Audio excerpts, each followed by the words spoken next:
Hey there, Walt here from WaltInPA, and today we're going to talk about motorcycle accidents, in particular the one that I was in just recently. So before we get into the nuts and bolts of the video, there are a couple of things that I want to bring to light.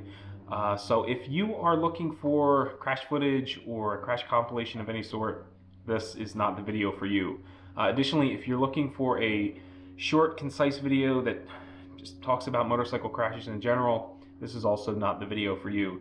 Think of this video as an episode of the Motorcycle Adjacent podcast, where I'm going to talk at length about my particular situation, leading up to the accident itself, and kind of some of the things that I'm dealing with after the incident is over. So, if you'd like to learn more, stick around.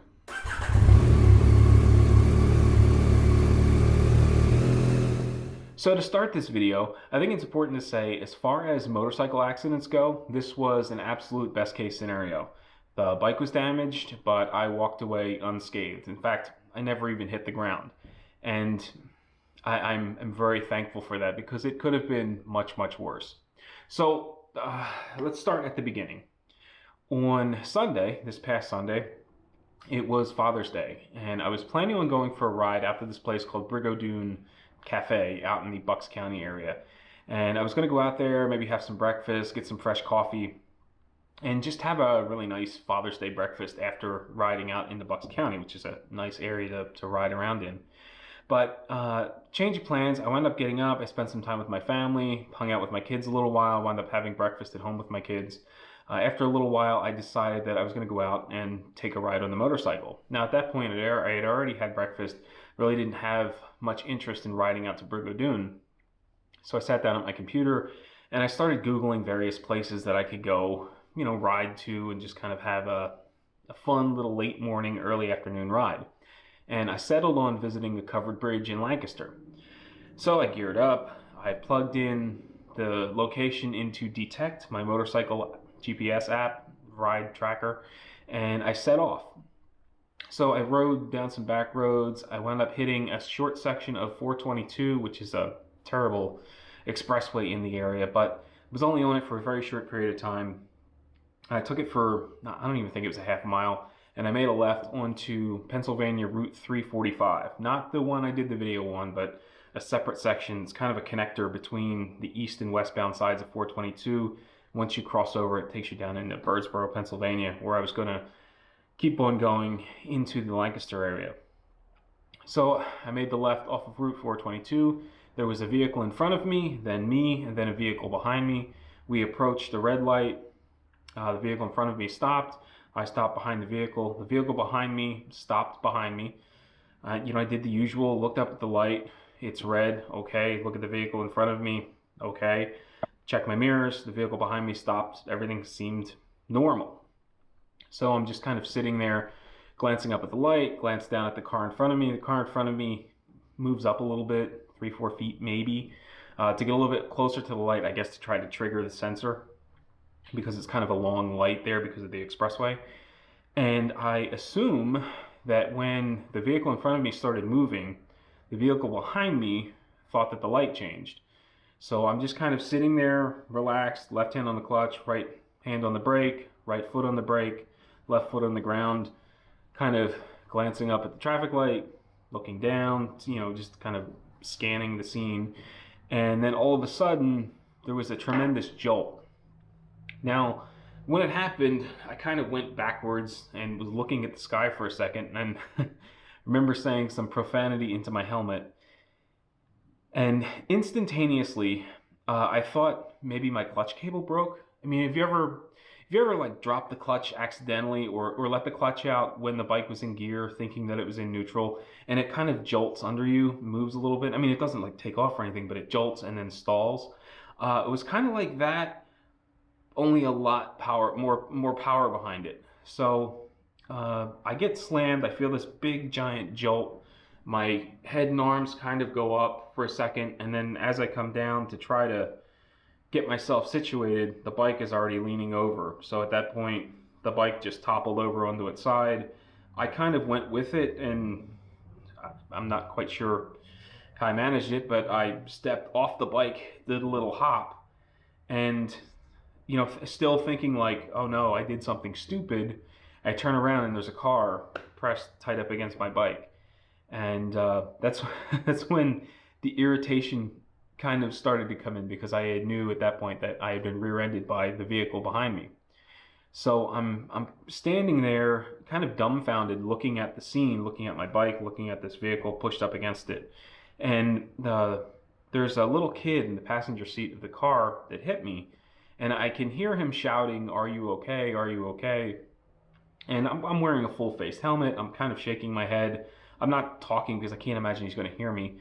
After he says it like 2 or 3 times, I'm trying to nod my head, but at that point, I just kind of turned away from him, walked to the edge of the road, took my helmet off, pulled out my earplugs, tossed my backpack on the ground. Actually, the first thing that hit the ground were my gloves. Tossed them on the ground, then the helmet, then the earplugs, then my backpack, and then I unzipped my perforated leather jacket.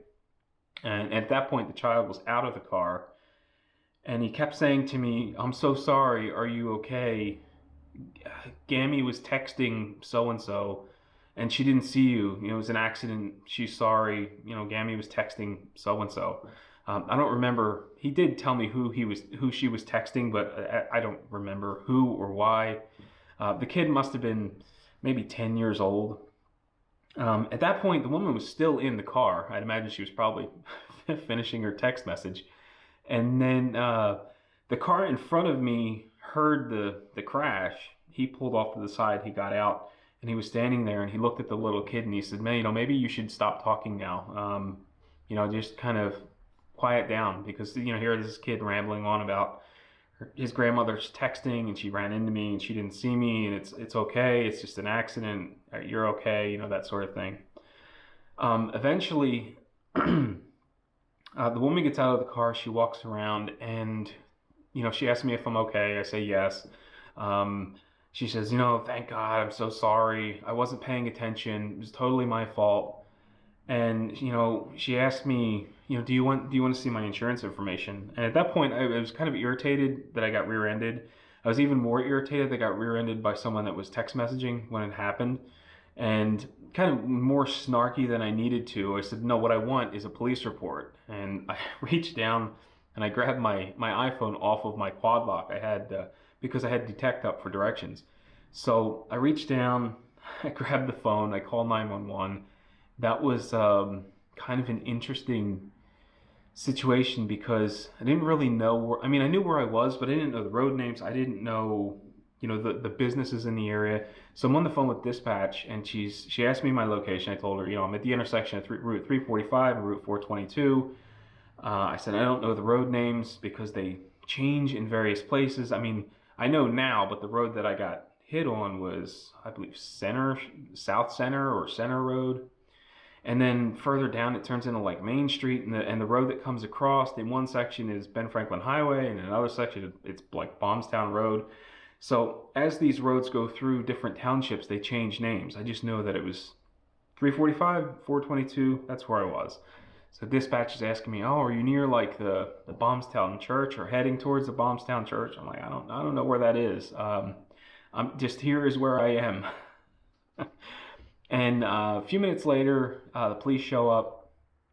And it was a pretty simple and fast interaction with the police. He asked me if everything was okay. Told him, I'm not injured, I'm fine. At that point, I didn't touch the bike. I took a couple of pictures of the motorcycle and the car. I was blocking traffic. I wanted the police to arrive to see the scene before I picked the bike up. And when he asked if we could move the bike, I said, "Yeah, sure, give me a hand picking it up." And that's what we did. Picked up the bike. I took it off to the shoulder. She moved her car, I don't know, pretty close, like under the shoulder near me. And then we exchanged information. I gave the police officer my driver's license, my proof of insurance, my motorcycle registration. She did the same. He explained to us that he would give us a copy of like an information exchange. So basically, I would get all her information to contact my insurance company. She would get all my information to contact her insurance company. I don't know if any citations or tickets were issued. He went into the car. He was in there for a good 15 minutes, I guess running the IDs of both me and the other driver, and generating that report. While he was in there generating the report, the woman apologized a couple more times, mentioned, it's kind of strange. Like, have you ever been in a situation where it's kind of awkward, but the person that you're with, it seems to be like nervous talking. They're trying to help the situation, but they're not really helping the situation. She said like 3 or 4 times that, my husband drives a Harley Davidson, so I know what it's like. And I'm thinking, of all people, like, you should know better. If you're worried about your husband on the road due to careless drivers, you should not be one of those careless drivers who hit me. So, she's talking a lot, and she's saying a couple of things that are kind of picking at my nerves, but I'm just trying to get through the whole situation, get the exchange report taken care of, make sure that the police report's right, and then figure out what I'm going to do. So all this stuff is taking place. I called my wife, who was extremely freaked out, which was like, kind of freaked me out a little bit. She immediately started crying, thinking the worst had happened. I told her, it's not that bad. I'm not injured. The bike's banged up, but I'm definitely going to need a ride home. She's crying. She's upset. I said, well, you know what? I don't want you to come get me. You're home with the kids. I don't want you driving upset. So what I'm going to do is I'm going to get off the phone with you, and I'm going to call your dad, and I'm going to see if he can come get me. Now, her father owns an auto body business. He has a couple of tow trucks. So when I called him, it kind of became a 2-for-1 deal. I said, can you come pick me up, and can you also bring a tow truck to tow my my bike back? Because when I called him, one of the first things I said was, hey, can you do me a favor? And he immediately starts joking. Oh, I guess I can do something for you. What do you need? And as soon as I told him, I've been rear-ended. I need you to tow my bike and pick me up. Like, his mood changed instantaneously. It took about half an hour for him to get there. In the process, while we were waiting, the incident report, or the exchange report, was completed. The driver that hit me had something to do, so she wound up leaving. The police told her she could go. They had all her information and stuff. So she left. The police stayed behind with me, waiting for the tow truck to arrive. And eventually, I loaded the bike up onto the tow truck and kind of went home. There was a really interesting thing that happened, though, during this entire process. So I get rear-ended, the bike goes down. At some point during this exchange, we're outside of someone's house, and the guy comes out of his house. Looked like we might have woken him up or something.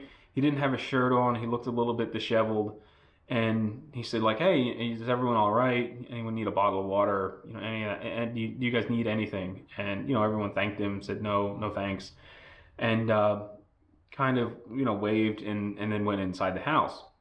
A little bit longer in the process, the guy comes back out of the house. He comes over to me and he says, hey, do you have a tow truck lined up? Like, do you have a ride home? And I said, yeah, my father-in-law is actually coming to get me. I have a ride coming, should be, momentarily, I'll be out of your way.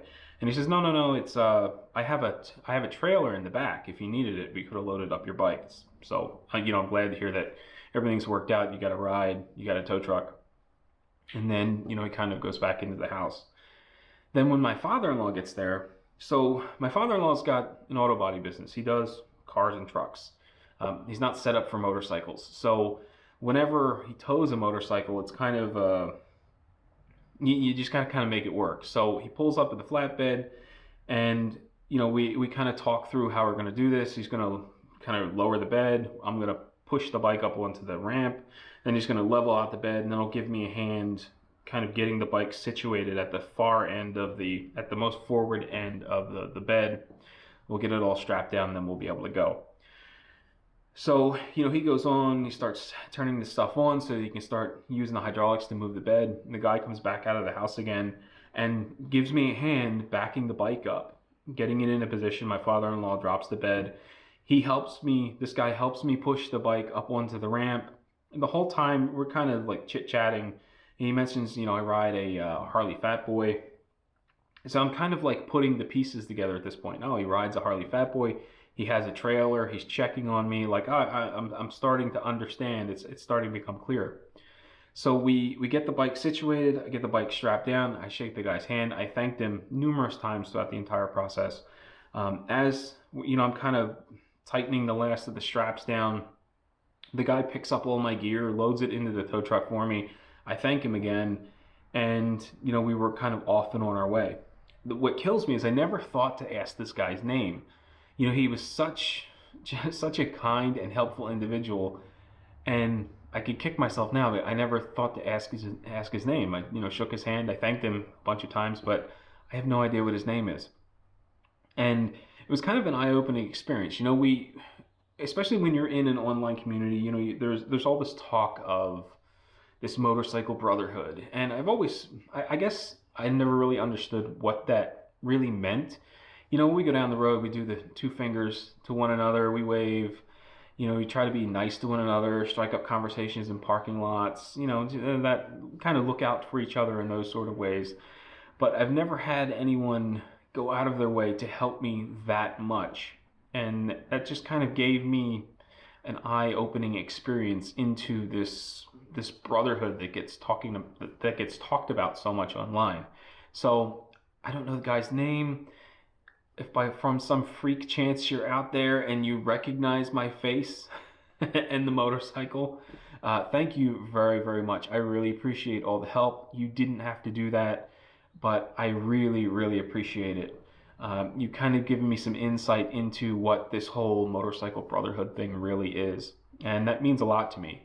I hope to never have to, but I will absolutely pay it forward in the event that I see someone in need.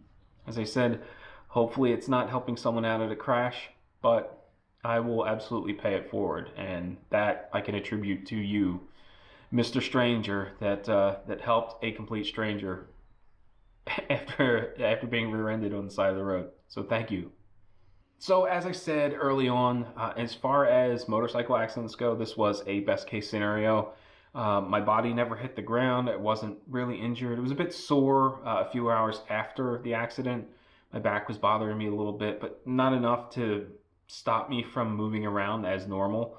It was kind of like just just some tightness because of, you know, being stiff from being rear-ended.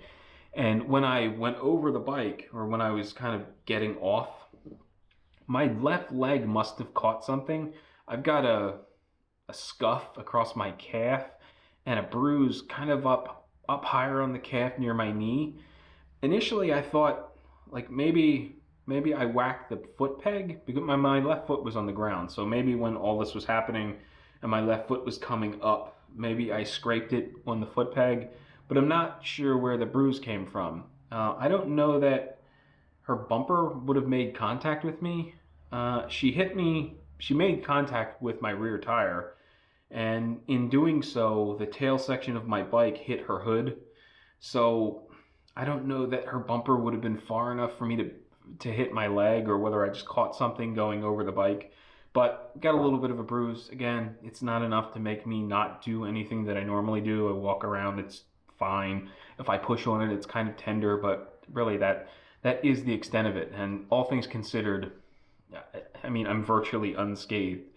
So like I said, it could have been a lot worse. It was best case scenario as far as a motorcycle accident goes. So after I got home, the first thing I did was I took that information exchange report and I called my insurance company. I opened up a claim. I gave them all the information, all of the other drivers' information. I gave them the incident number so that they could pull the police report when it's ready. And I just kind of, the waiting game has started. A few hours later, I want to say it was between like 3 and 4 o'clock, I got a phone call from the police department.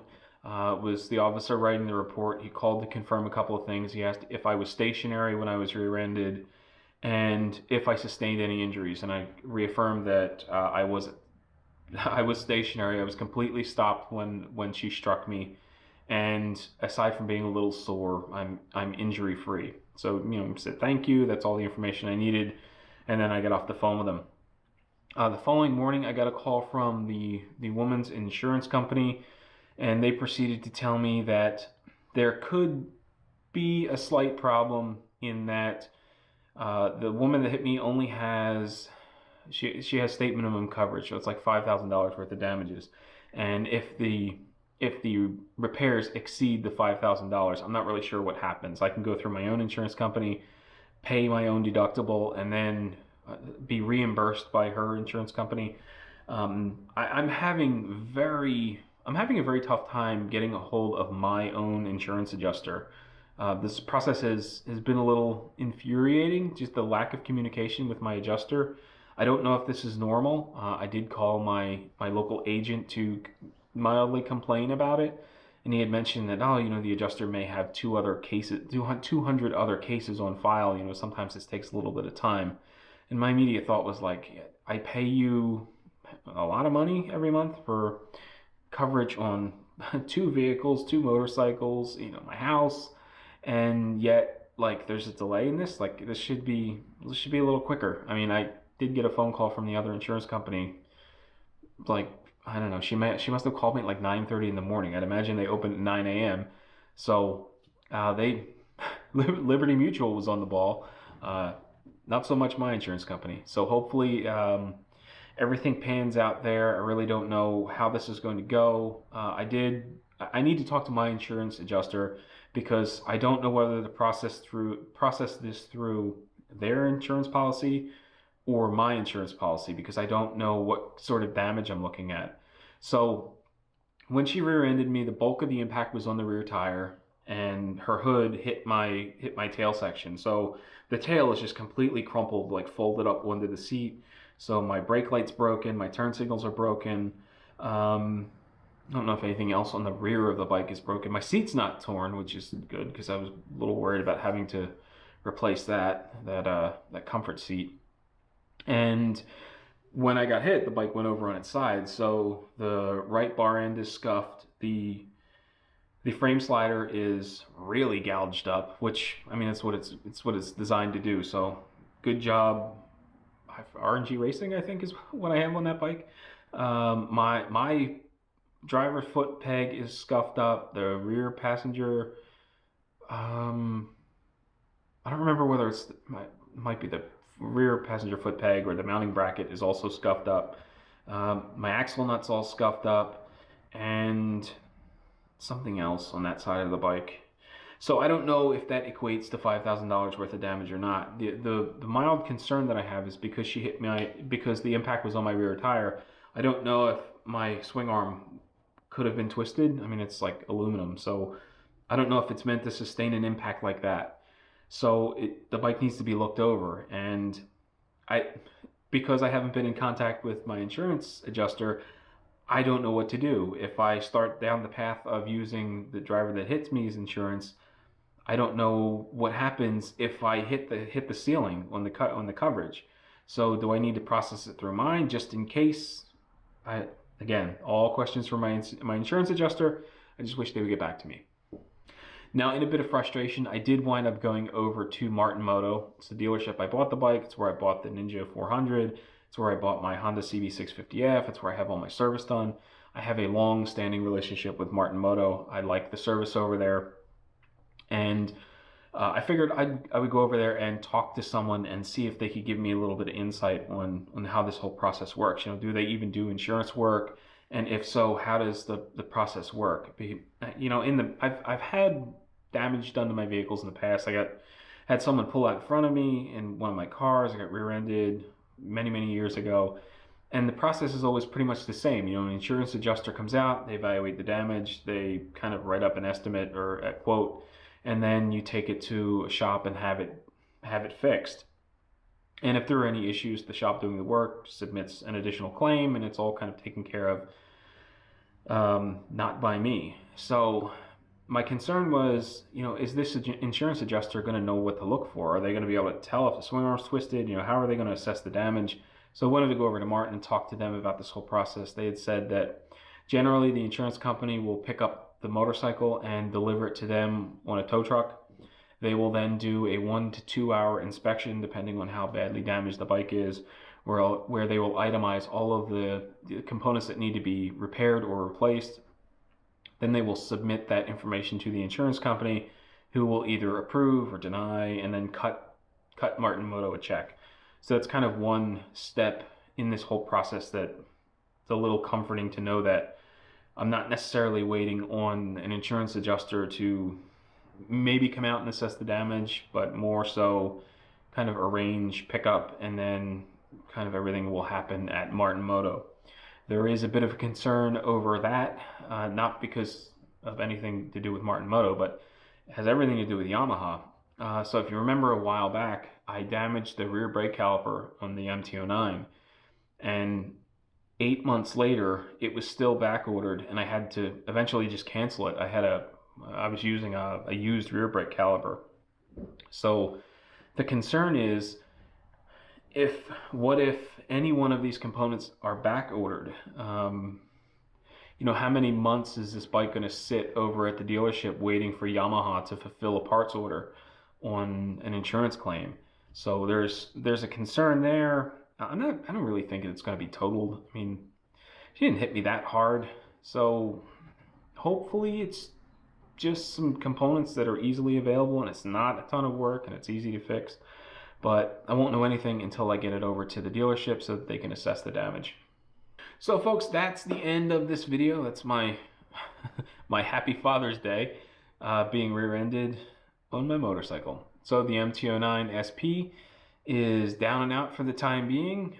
Fortunately, I still have the Ninja 400. I did go out for a ride on that to work just a couple of days ago. It was an experience. I mean, when it happened, I made a joke after I got home, I made a joke to my wife. I said, it's still kind of early in the day. What do you say I hop on the Ninja and go back out for a little ride? And she gave me this death stare. Again, I was only joking when I said it, but I was feeling kind of upbeat about the situation. I wasn't like overly concerned, like paranoid. But then, like the following day, just kind of thinking about how it happened, and it completely caught me off guard. And so when I got on the motorcycle on Tuesday to ride into work, I was checking my mirror a lot, and I was getting a little paranoid anytime I approached the light, making double, triple, quadruple checking to make sure the car behind me was stopping in time and leaving enough space. And then I continuously checked the mirror while the light was red to make sure that no freak accidents happened again. One other thing that's kind of worth noting, I had a friend of mine say to me, I'm really surprised you weren't more injured given the scenario. And I think a lot of that can be attributed to the fact that I was caught completely off guard. So we were stopped. Even the car behind me, did the usual stuff when I approached the light. Everyone was stopped. Everything was normal. And then, bam, I got hit. There were no tires screeching. There was no horns blaring. There was just nothing. It just came completely out of the blue.